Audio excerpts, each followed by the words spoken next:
પાટણ શહેરના જૂના power house ખાતે સફાઈ કર્મચારીઓ વિવિધ વોર્ડ વિસ્તારોની ગંદકી હેઠ હલાવતા હોવાથી કાજીવાડા વિસ્તાર રહેણાંક વિસ્તાર હવાને લઈ અહીં રહેવું દુસ્વાર બની ગયું છે. તો કેટલીક વાર આ નાખેલી ગંદકીમાં મરેલા કૂતરા અને બિલાડા સહિત જમવાનો એઠવાડ હોવાને કારણે અસહ્ય દુર્ગંધ મારતા સ્થાનિકો લોકો રોગચાળાની ભીતિ પણ સેવી રહ્યા છે.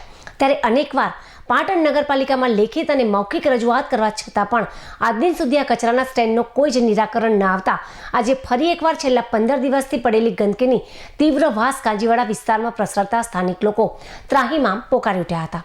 તો સ્થાનિક રહીશ ઇરફાન શેખે જણાવ્યું હતું કે અગાઉ પણ પાવર હાઉસ ખાતેનું કચરા સ્ટેન્ડ રહેણાંક વિસ્તારમાં હોવાથી તેને અહીંથી ખસેડી લેવા રજૂઆત કરી હતી.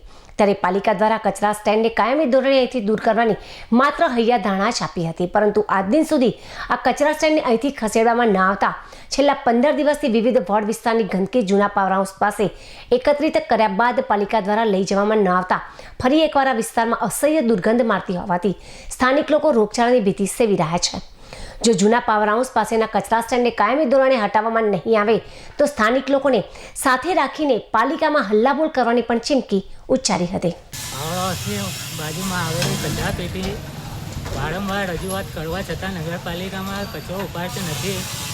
4 થી 5 દિવસ થઈ જાય, 6 દિવસ થઈ જાય, પણ નગરપાલિકા પૂરતું ધ્યાન આપતી નથી. અમે લેખિતમાં મૌખિકમાં રજૂઆત કરેલી છે, તો ધ્યાન આપતી નથી, કચરો ઉપાડતા નથી.